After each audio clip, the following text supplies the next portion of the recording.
Hello and welcome to the studio where we paint away the stress of everyday life here in Wales. Thank you very much for joining me. Don't forget to like, comment, share and subscribe.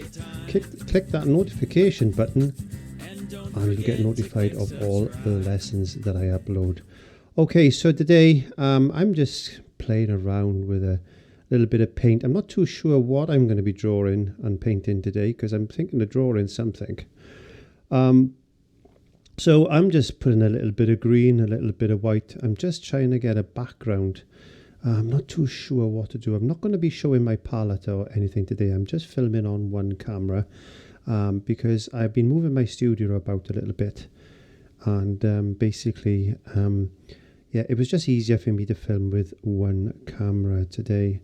And I had a bit of a problem with the audio. So what I'm doing here is actually narrating this after I've painted it, which is a little bit disconcerting for myself because normally I'm talking and painting, which I was talking, but my audio wasn't switched on. So anyway, here we go. I'm just putting a little bit of green. I'm just trying to get this green background going on this painting. It's a little canvas. It's only a small I think it's 6x4 canvas, so yeah, it's only a small little canvas panel that I'm using, and I quite like these canvas panels at the moment. It's one of my favorite things to paint are small paintings because yeah, it's just fun and easy for me to relax and paint, because that's what I tend to do. Now if you want me to be talking on the lessons and explaining what I'm doing, then the good thing is to actually have a look at the videos that I post on a Monday, because I do quizzes on the community page. I post things on the community page. I do shorts, and on Fridays all I do is a painting with a little bit of music because I love to relax. So all I'm doing here at the moment is just getting the hairdryer. I'm drying my background off, and you can do that with a hairdryer. If you've got a spare one, go in, keep it in your art area and just use it very, very quickly to dry off the acrylic, because acrylic dries by water evaporation. That's why your acrylics actually dry fast, and we'll talk about that on another lesson. So I'm going to be doing something today that I've not done since, I must have been a teenager. My father used to breed budgerigars. And what I thought I would do today is see how my skills are on actually trying to draw a budgie, because I used to do a lot of this, and I used to breed budgies with my father as well. There's so many different colours of budgies, and budgerigars are from Australia, and actually the Aboriginal name for budgerigar means good food, or so I've been told. But you'd need a lot of them, wouldn't you? You need a lot of them to have good food. But I suppose there's hundreds and thousands of these birds flying around Australia. They're a common parakeet, very small, and we can keep them as pets in the house. And, you know, the variations of colours that you can get from these birds are fantastic. You can get greens and blues and what they call pieds. I'll be painting a pied as well, which is a blue and a white feathered bird budgie.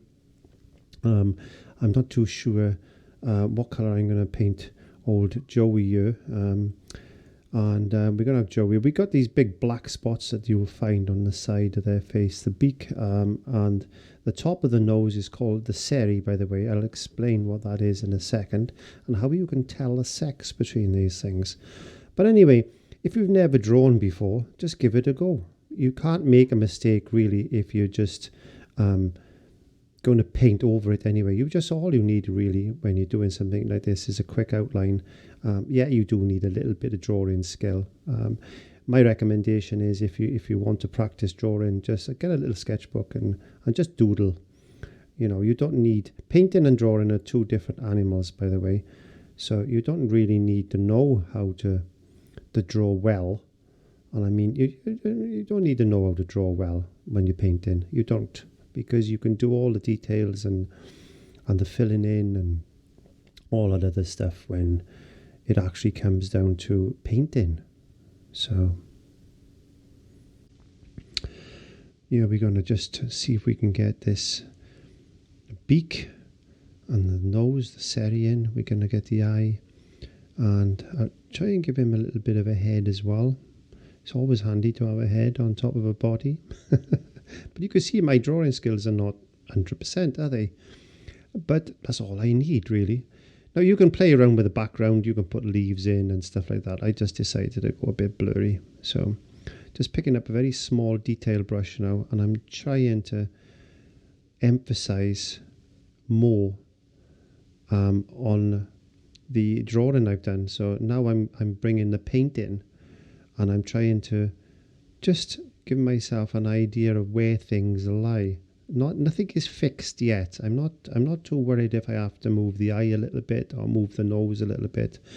All I'm trying to do here is trying to get myself some sort of idea of what looks right to the eye. So never forget that. So I'm picking up a little bit of white, titanium white, and a little bit of blue on my brush. Because I said this is going to be the pied, this is going to be the blue and white bird. So I thought it'd be easier if I try to just get that shape. Using the colour, just get that shape. Let's get some paint on the canvas and not worry too much about the actual drawing itself. And just, as I'm painting this, I'm looking back at it and I'm thinking, yeah, I need a bit of dark there, a bit of shade in here, a bit of light there. And you can already see that it's already started to develop that shape that I want. What the representation of the bird doesn't have to be perfect. I'm not going for perfection today. I'm going really just to see if I can do this, a little challenge for myself today, because I find it quite relaxing to paint during the week. It helps my anxiety. So I'm just getting a little bit of darker colour just under that fold of the wing, just to give it that shadow. So you've got to think of mid-tones and highlights, and we've got to think of shadows. We've got to think of where these things are going to be. I'm not going to put a lot of detail into feathers today. I don't think it's necessary. But you can see now, by putting that dark line there, I've already developed a bit of a shadow line where the wing is sitting on the body. So I'm going to do the same with the feet. There we go. Now these little budgies, they eat seed. They love seed, and they eat grit. Now the reason they eat grit is because that goes into the crop, or which is the chest of the budgie, and the grit sits in the chest, in a little pouch there, the stomach if you want. And the seed goes in. He gets the husks off the seed, and then he eats the little seeds, and they go into the crop, and they get crushed with the little bits of grit that he eats, and it grinds it all down into a pulp so he can digest it. And that's why budgies need grit. And yeah, so I've decided I had a blue and a green budgie in the house, and I lost the both of them, unfortunately. But the green budgie, he lived, believe it or not, for about 17 years. He really did. And the little blue budgie, I had for about 15 years. And you would think that budgies only live for a couple of years, and that's true to a fact that they'll only live maybe a year if they're in the wild. But budgies, when you keep them in captivity, can live up to about 20 years, believe it or not. So they're quite resourceful little things. So I'm just getting a brush now. I'm doing exactly what I did with the blue, and I'm just going to blend a little bit of green in. Now you can have variations of green. You can have blue greens and yellow greens. And if you breed these budgies together, because primarily in the wild they're green, so you wouldn't see many colour variations in the wild, because they'll just attack the odd colour, and because at the end of the day they got to blend into their environment. So. But in captivity, we get all different variations of colours, and cobalt blues, we got blue greens, we got greens, we got pieds, we got lutinos, which are white, we got lutinos, which are yellow, and whites, which are albinos. Oh, it's fantastic. It's a fantastic hobby if if you're into breeding budgerigars, and I can tell you a little thing about the budgerigars. Now, before I do that, I'm painting what they call the ceri. Now you'll find the hen has a brown ceri and the cock budgerigar has a blue ceri. And that's how you can tell the sex between a cock and a hen, is that the boy is blue and the girl is brown. And it has been known, believe it or not, if you've got predominantly a cage full of male birds, that it is possible that one of them can actually change their gender and become a female. Now, that is it's a rare occurrence, but it can happen. It's a fantastic thing, is nature. It really is. So I'm trying to work on the beaks. I'm trying to get that nose to look a little bit more as it should. It looks a bit weird at the moment, the green one, doesn't it? Just put a little bit of brown in for the feet, or their little claws. There you go. I think they got 3 toes and a thumb, I think, if I remember. I think it's 3. I'm sure it's 3 claws and a thumb, but well, whatever. We'll sort that out. Maybe it's just 2. Maybe it's 3. I think it's 2 or 3. I can't remember. And I think it's 3 actually. I think it's 3. Yeah, you got a little small one and 2 fair-sized ones, and a thumb, because the budgies, when they relax, the muscles in their feet tighten up. So it's like an opposite to our grip. When we make a fist and then relax our hands relax and open. But with the budgie, when it relaxes, its claws tighten, so it'll never fall off the perch. Oh, the joys of getting old and having all this information in your brain. I tell you, it's a funny old thing. So I've got a bit of yellow now. I'm coming in. I'm trying to get his head all fluffy. Just building the colour. Trying to get this shape that I want. And of course, you know, you need a bit of light around the eye. We need to get that eye to stand out just a touch, and I'm just going to keep on playing with this paint and try and get these shapes. I'm not expecting this to be 100% perfect. I can't remember the last time I painted a budgie. As I said to you, I must have been about 8 or 10 years old when I painted a budgie last. But sometimes you've just got to have a bit of fun and challenge yourself. I think that's what it's all about. It really is. So, what more can I say, really?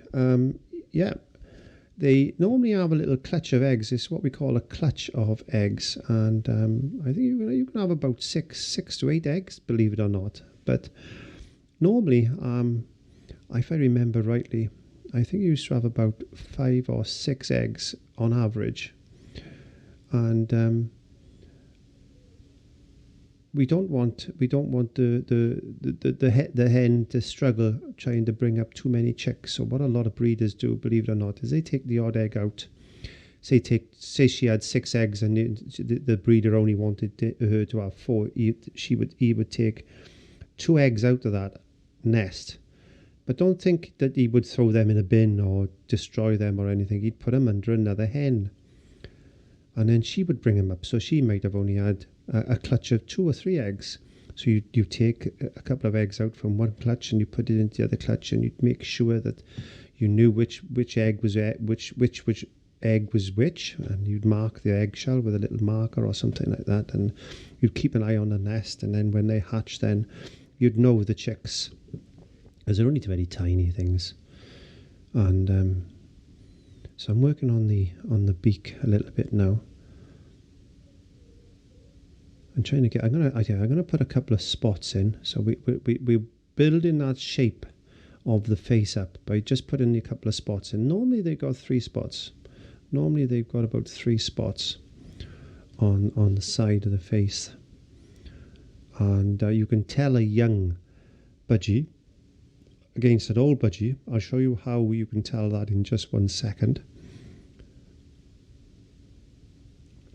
I'm using a milk stick to rest my hand. That's just a piece of stick with a cork on the end, basically. A wine cork.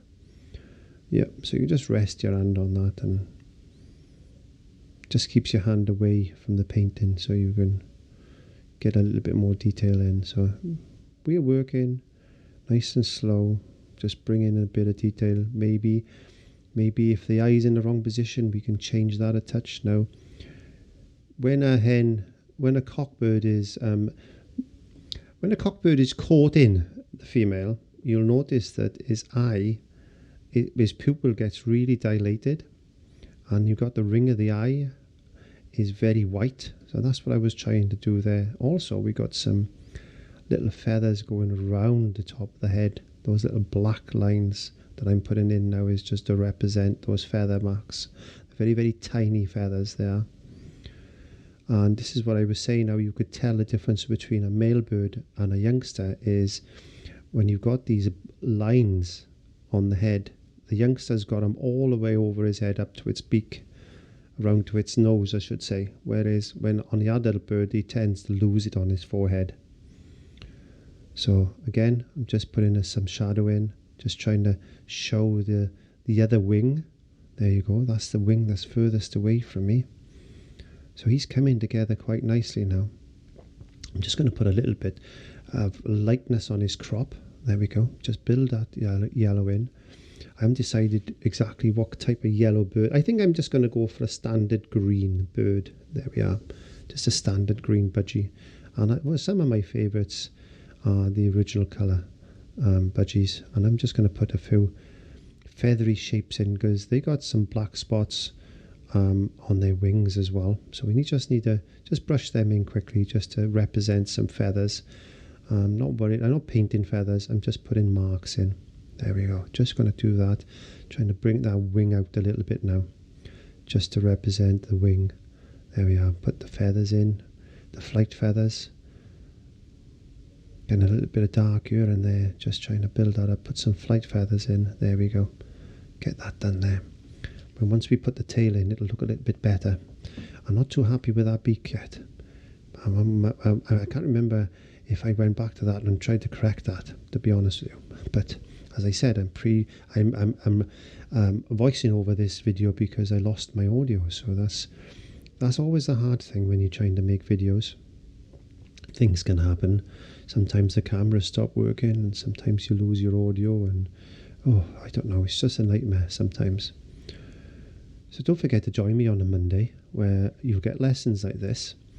And when I'm talking through my painting process, also, Fridays is just my relaxation day. So I'm just going to put a little bit of highlight just in these wings, just in these feathers, just bring that down like that. There we go. That's pretty good. I'm liking what I'm doing at the moment. There we are. Just bringing that down a bit more. He's got his wings tucked right in, his chest puffed right out. Put a little bit of green in the tail. And he's really caught in that bird. He's really caught in his girlfriend. He really is. He's chirping away. He's making all these wonderful little songs. Yeah, there we go. Let's see if we can correct this beak just a touch. There we are. He's chirping away and he's saying, I really like you and all that. Yes, there he is. Let's just get some feathers just in his face like that. I'm just picking up smaller little bits, small amounts of paint. There we are. So I'm just bringing the feathers in front of that beak just to make it look a little bit more bird-like, basically. I'm only using a very small detail brush. I'm not too sure what size this is. I think it's like a 1 or something like that, but it's only a very small detail brush. And I'm quite enjoying painting this way today. As I said, I don't normally paint anything like this. I've done lions and leopards and deers and fish, and pet portraits were my thing at one point. I like to paint a lot of dogs and cats and stuff, but I haven't actually done anything like this for quite a while, and I'm quite enjoying myself today. I can see that. I do remember partly what I said, but yeah. Like I said, I'm narrating over this video today, so it's a bit of fun. Now, the pied normally has got a white spot on the back of its head. That's how you can tell a pied, besides from a ring of white around its chest. So you can get a white and yellow, or a white on yellow pied as well.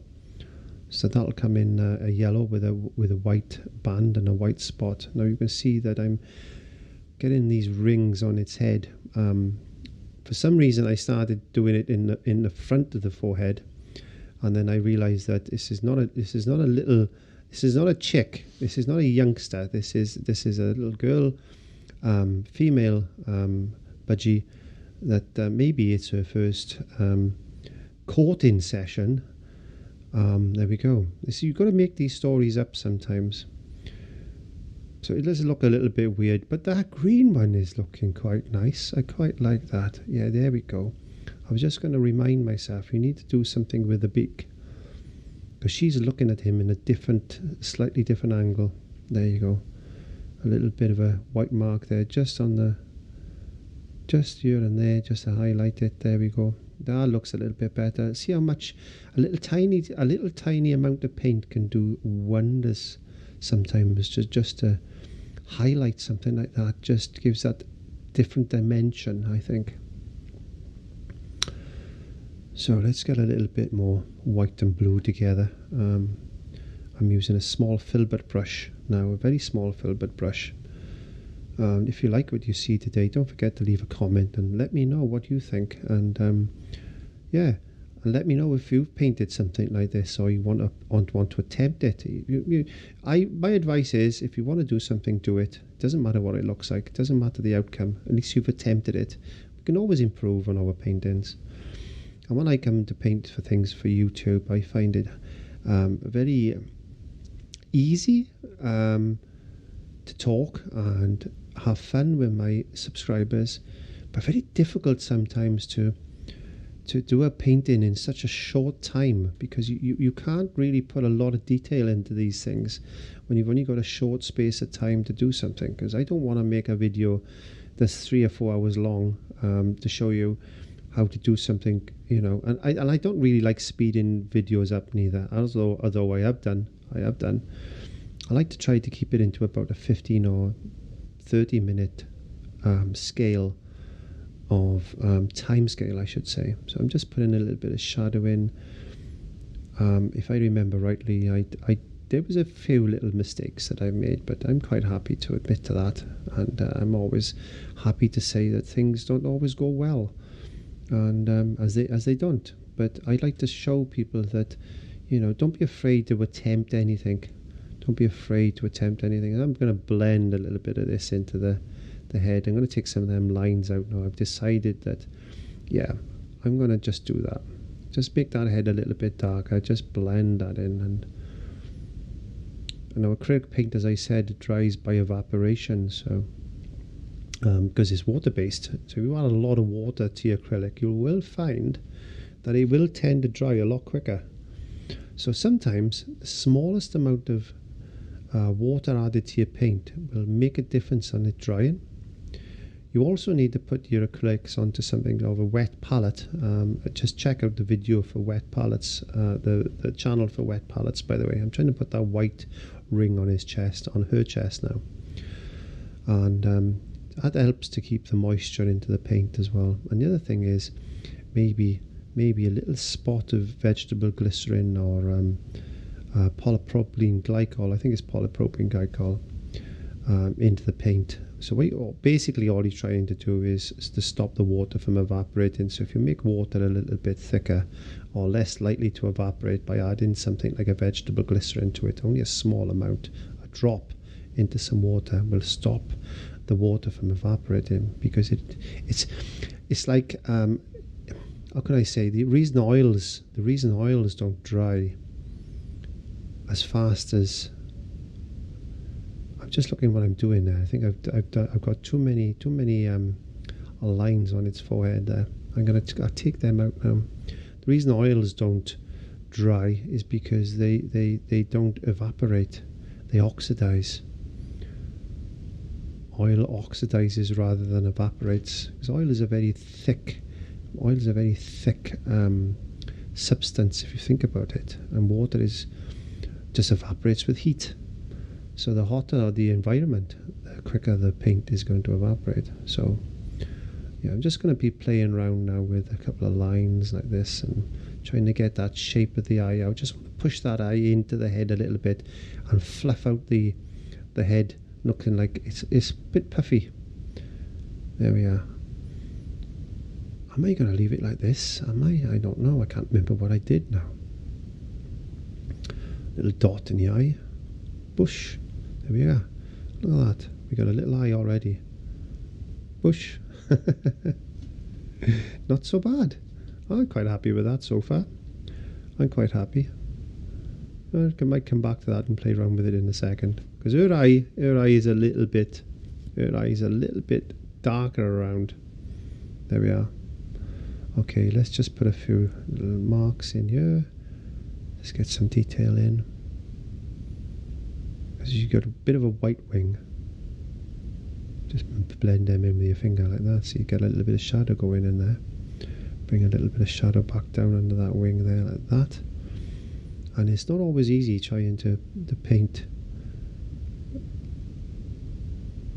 off the cuff, I say. So a lot of people plan their paintings, you know. I don't plan anything. I just get to the canvas and I switch the cameras on and I go, right, let's go for it. And I surprise myself sometimes what ideas I come up with, because I didn't know I was going to be painting budgerigas today, that's for sure. But there we go. These things happen. Now, I'd already painted the claws in brown, and I'm trying to paint the trunk in brown, and it's not going to work, is it? See, because it's the same colour, so you're not going to see the claws. So I'm going to have to work something out now. Let's get a bit of shadow down there. I should have painted the branch in first and then painted the claws on afterwards. But you know, we do these things sometimes, and we gotta work with it. If you make a mistake, just dry it off with a hairdryer, paint over it, and try to correct that mistake. So yeah, I'm thinking, what am I going to do here? Oh dear. Right, so let's lighten his claws a little bit. Does that work? Because you notice the feet, let's call them their feet. You notice their feet are quite pale anyway, so they're not dark really. So I think I'm going to get away with this. Just put a few little ridges in like this, and a claw, a little ridge, just little dots like that. Put a claw in there, put a claw in there. There we go. But his claws coming out. See, emphasize on that. Just play, have fun. Don't worry too much about it. This is just a fun thing. We're just having fun here today. That's what we're doing. We're just having fun. Right, let's work a little bit more on this face. There we go. Or her face, I should say. Let's get a little bit of whiteness in there now and just build this little bird up. There we go. And also you'll notice on the youngsters that their eyes, you can see the cockbird with the green one, the cockbird, when he's got a white ring and a little black dot. The youngsters normally all black, and then they develop the ring later on. So this could be his chick. There we are. He's not courting. This could be a little chick that he's had, and he was just going to feed it some breakfast. There we go. Does that work? That's possibly what this is. This is not a breeding pair now. This is a father and a chick. There we go. Let's just get this. Let's get these lines in a little bit more. I think that's what I'm going to do. I think that's what I thought it was going to be at the end. So let's just play around with a little bit of shading. There we go. Oh, no, I've decided I'm just going to paint that out just a touch now. I didn't know I did that. Look. There we are. That looks a bit better. It doesn't look so bright. Let's just put a little bit of highlight in there. There we go. Just taking it away there. Yeah, so that's the chick, and that's the father. It could be the mother. It could be a no. It's actually it's got a blue seri, so it has to be a father, and he's going to be giving him a little bit of seed for breakfast. There we go. Just a bit of highlight just on the branch or the stick, whatever they are sitting on there. There we go. So that's looking quite nice. Could have done a bit more Could have done a bit more with our background maybe. Now I'm looking at it with a fresh set of eyes. I could have done a little bit more in the background, maybe a little bit more green or something. Maybe I can do a little bit with that in a second. And I think that's exactly what I did do, thinking about it now. Anyway, let's go. So we were about 20 or 25 minutes into this painting, so we're nearly finished. I'm just going to plop in a little bit more detail just here and there, and I'm quite happy with the way this looks actually. I have drawn so many birds over the years when I was young, and it's just bring back memories of when I was young actually. We used to have fun, didn't we? It didn't matter what it looked like when we were kids, did it? We just used to have fun. I was spending a couple of hours with my grandson this afternoon out in the studio trying to teach him how to draw a portrait, because he said, "Bambi, can you teach me how to draw a portrait?" And I just looked at him, I'm thinking, oof, I don't like portraits, but I'm going to give it a go. I'm going to give it a go. I'm going to give him what knowledge I've got about setting up portraits. And that's what I did. And I had a wonderful afternoon with my grandson. And he went off and he was very happy. And I was very happy to have his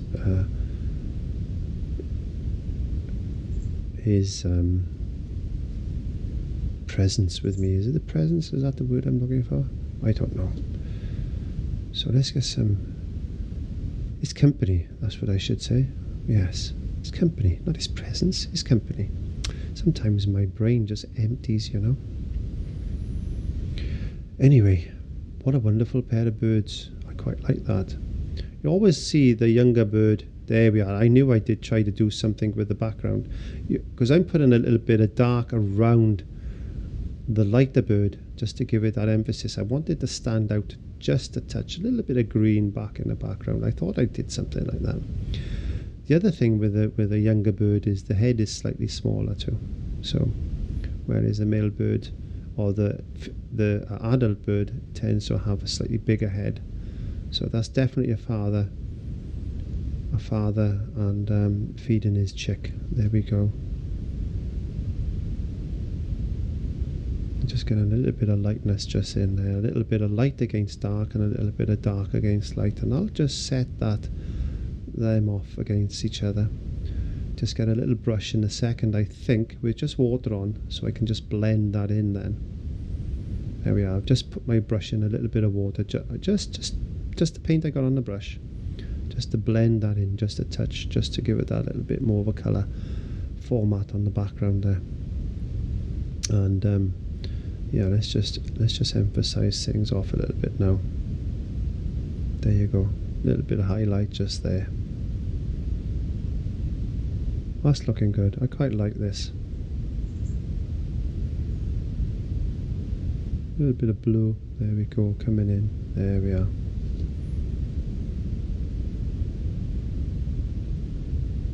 Get some black maybe. Am I going to get... No, I got white. There we go. Just putting a little bit of highlight then there. There we go. I haven't got many minutes left. I'm nearly finished. So yeah, I'm just going to highlight that, put a little bit more black in. There we go. So the little chick and the daddy bird. Oh, fantastic. Fantastic day today. And I'm roughly about half hour into this painting, and I'm just about ready to wrap it up, I think, today. So just carry on doing a little bit of detail. Now you do these paintings, you take a lot longer than me, and you can build this detail up on whatever you paint. Just take your time, have a bit of fun, relax, don't get bogged down on too much detail, don't get too stressed. And thank you very much for joining me here today. Don't forget to like, comment, share and subscribe, and I'll see you next week. Bye.